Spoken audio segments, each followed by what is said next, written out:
US Special Forces have been photographed for the first time in Syria, helping Kurdish fighters as they advance on Islamic State's de facto capital, Raqqa.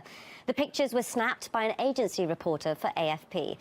If we cross over to the studio now, we can talk to RT's Murad Gazdev, who has more information on this story. Murad, what actually points to the US Special Forces? Well, what doesn't? You know, you don't have to have a military background to see these guys for who they are. And they're there in Syria fighting with the SDF, Syrian Democratic Forces, that's Syrian Kurds and other groups, all of which are fighting ISIS. So they're helping them fight ISIS. And, well, the pictures kind of give it away. The low-profile helmets, the unique camouflage, the, you know, latest weaponry that doesn't go for export, advanced and expensive communications gear. These are American troops, and they're armed to the teeth. Yet, Washington maintains that they aren't there to fight. They are not on the forward line. They are providing advice and assistance. And again, I'm not going to get into details, but that mission has not changed. Their role has not changed. They are not leading this fight. They are supporting those forces that are at the leading edge.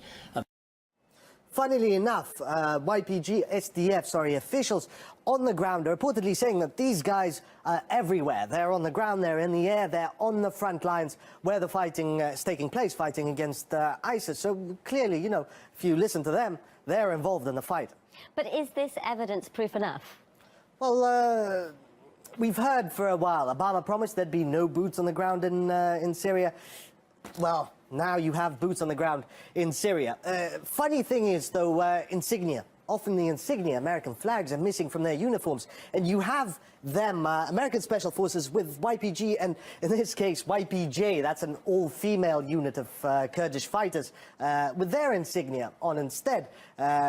Certainly, you know, that goes along with the American line of no boots on the ground, though it's no secret. And Washington, in fact, has perhaps been taking it as a bit of a joke. I mean, there's no point in arguing the boots on the ground rhetoric. It's absolutely no point in it. I'm not disputing the fact that we have troops on the ground and they're wearing boots. So there you go. Somebody in Syria is wearing boots. So has Turkey reacted? What have they got to say about it? It's no surprise. Turkey is hacked off, really. You have the Turkish foreign minister now saying that, well, take a listen for yourself. It is not acceptable for US soldiers to wear YPG terrorist arm badges. This is double standards, two-faced. The YPG has made more progress against the Islamic State than anyone else. Yet Turks consider these guys, as well as all Kurdish military units, apart from Iraqi ones, to be terrorists, blanket. And you now have the United States, a Turkish NATO ally, their special forces wearing YPG insignia. So, you know, Turkey's understandably very upset about this one. RT's Murad Gazdev, thank you for that update.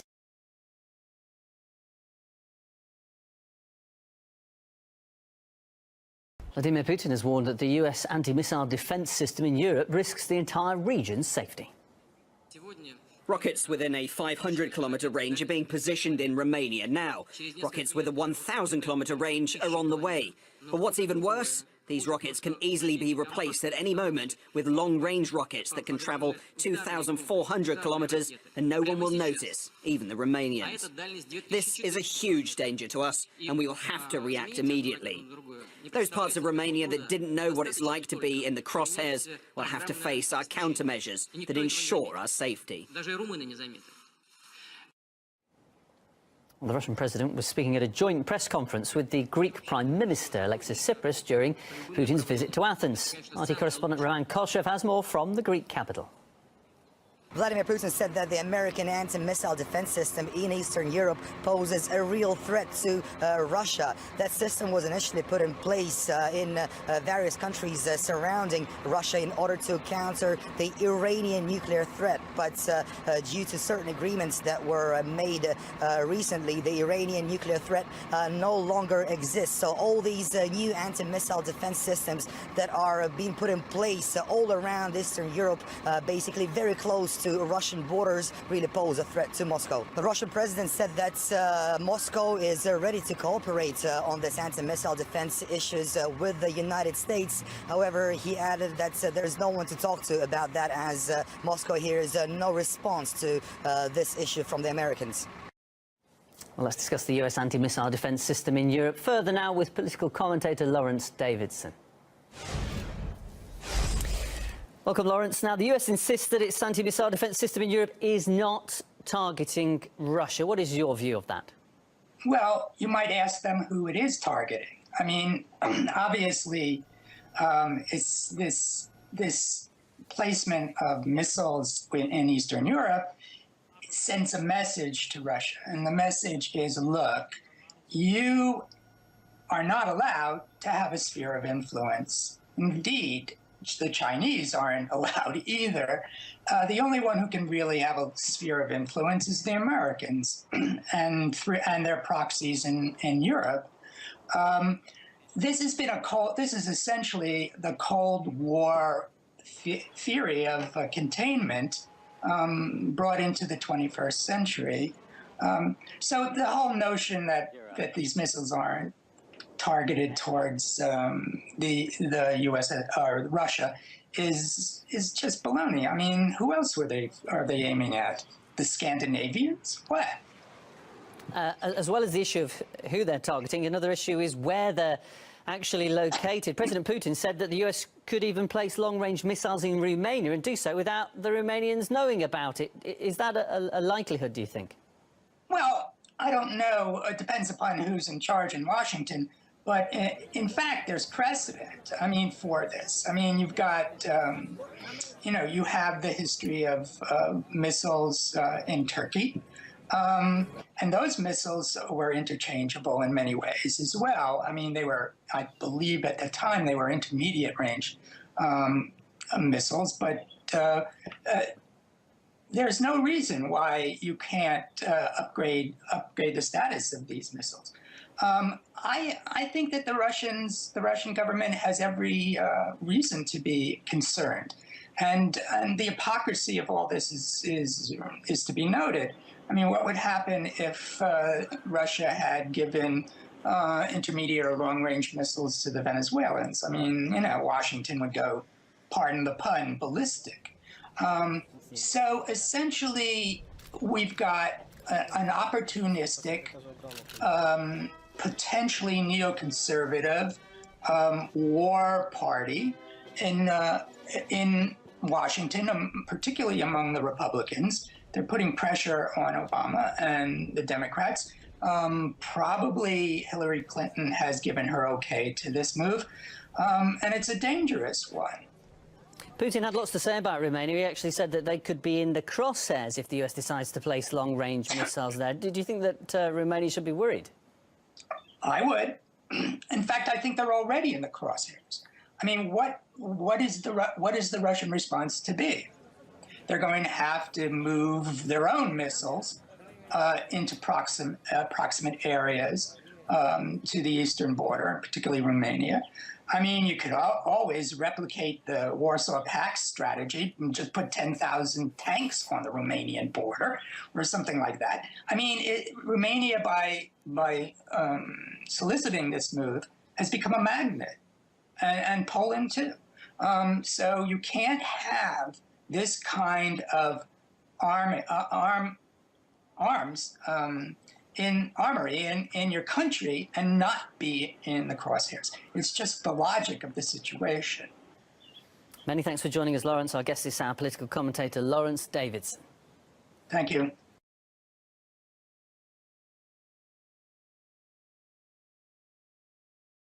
There's breaking news coming into the Situation Room right now. Another U.S. military aircraft has had a close encounter in international airspace. This time, the Pentagon says Chinese fighter jets carried out what they call an unsafe intercept. Brian Todd is tracking this development for us. Brian, what are you finding out? Well, we're getting this just in from the Pentagon from a U.S. defense official telling CNN that at least 2 Chinese J-11 tactical aircraft, those are fighter jets, that they carried out what's called an unsafe intercept of a U.S. reconnaissance plane over the South China Sea. This occurred on Tuesday, according to the defense official. At one point, these 2 Chinese jets, according to this official, came within 50 feet of the American aircraft. Again, this occurring over the South China Sea near those disputed islands that China has been constructing airstrips on and landing military military planes on, that they are hotly disputed between China and other nations in that region. Also, the U.S. does not consider them legitimate Chinese territory, Wolf. But again, we're being told 2 Chinese fighter jets, J-11s, came a fairly unsafe distance away from a U.S.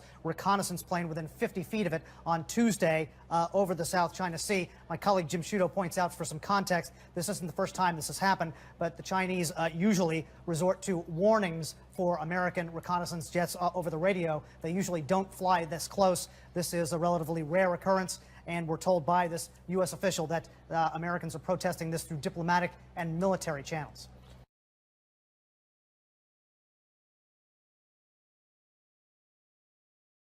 Michael Fuchs, he is a former Deputy Assistant Secretary of State for East Asian and Pacific Affairs and a senior fellow at the Center for American Progress. Great to have you on the program.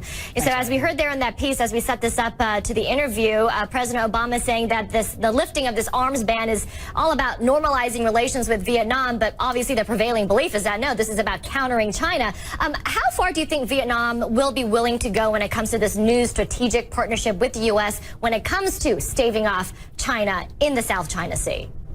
Well, I think that this step today is about both. It's about advancing the U.S.-Vietnam partnership, which has deepened significantly in recent years, and it's also about sending a very strong signal to China about concerns that both the United States and Vietnam have over China's worrying activities in the South China Sea. Now, again, I think that both the United States and Vietnam have very strong interests in avoiding conflict with China, and so does China. But what this is intended to do is show that the United States and that Vietnam are willing to deepen their partnership to uphold regional security in the South China Sea. So I think that that's a very important message that's going to be sent to China about any future steps that it might take in the South China Sea. And how do you think China is going to receive this message? How do you think China will respond to what's happening there in the region with Vietnam, the Philippines also kind of warming relations, getting closer to the United States, and also the global pressure? I mean, you have the UN Arbitration Court ready to rule on China's territorial claims. Obviously, the belief is that, that the court will rule in favor of the Philippines. But, the U.S. has also been challenging China's territorial claims with these sail-bys with the U.S. warships. Do you expect that China will, I guess, increase its activity under this growing global pressure? Well, I think that China, the United States, and the other actors in Asia right now all have their own strategies. And this is turning into basically a dance with increasing tensions as a result. Each party, China, the United States, Vietnam, the Philippines, and the others, are all pursuing their own strategies to protect what they believe are their interests in the South China Sea. And so I think that's in part of the reason why you saw China's response today was not over the top. It believes that it is going to just continue doing what it believes it needs to do to assert its authority in the South China Sea. And the other countries, the United States, Vietnam, and others, are going to continue to do what they need to do to uphold security and international rules and norms in the South China Sea. Now, of course, I think what we want to see happen increasingly is that the United States and China in particular, I think, can need to engage in some sort of a conversation about how to lower tensions and create a security framework in the South China Sea that can lower tensions, that can benefit everyone. But increasingly, we're going to see a dance like this to send signals back and forth to one another. Yeah.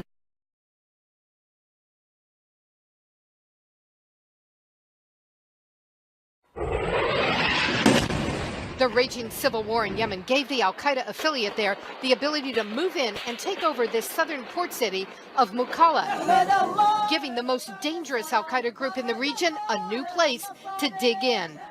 In response, the Pentagon sent in a small number of U.S. troops to advise and assist Saudi and Emirati forces trying to eliminate the al-Qaeda threat. From the Middle East to Africa and beyond, the Obama administration is now involved in multiple small wars, fighting ISIS and al-Qaeda by using special operations forces. Though their numbers are small, using the best trained troops in the U.S. military is a massive commitment. We're helping partners strengthen their security forces from Africa to Afghanistan. Wars that are likely to outlast Obama's presidency. The next president is going to get a whole bunch of small wars in his or her basket. In Libya, there are an estimated 6,000 ISIS fighters and no central government to fight them. We're going to continue to use the full range of our tools to roll ISIL back from Libya. The Pentagon planning how and when to move in. The chairman of the Joint Chiefs of Staff says a top priority to further develop the intelligence that we would need to support operations in Libya. In Somalia, 50 U.S. troops are at remote locations, advising and assisting Somali and African forces in the fight against the local al-Qaeda group known as al-Shabaab. And in West Africa, U.S. troops also trying to prevent ISIS and al-Qaeda from gaining toeholds there. The risks are huge, as the recent death of Navy SEAL Charles Keating shows. Just advising and assisting can turn into combat in seconds. Keating killed when other Navy SEALs came under fire in northern Iraq. No one's suggesting any of these small wars are going to subside by Inauguration Day here in the United States, a challenge for the next president.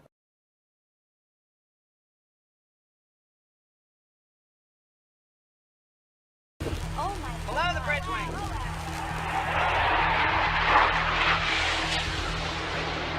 Oh, this is definitely marking on top here.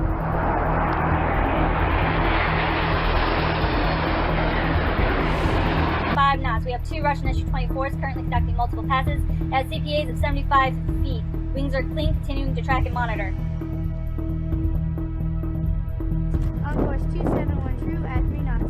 We have two Russian aircraft Su-24 approaching 2 nautical miles and closing.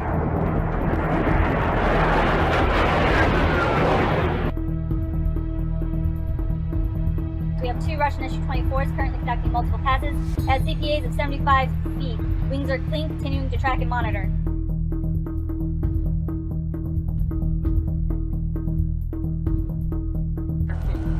High formation, left-hand turn over the bow.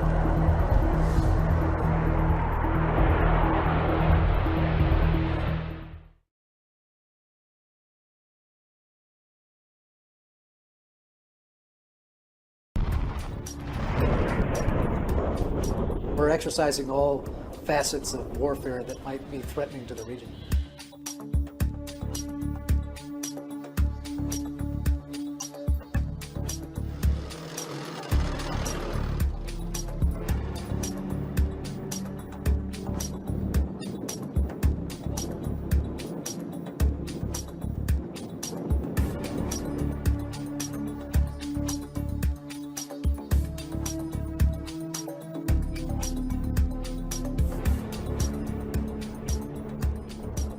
This exercise is designed for 3 reasons. One is to enhance our military-to-military cooperation together. It's another establishment of regional security and ensure our interoperability, that we can work together.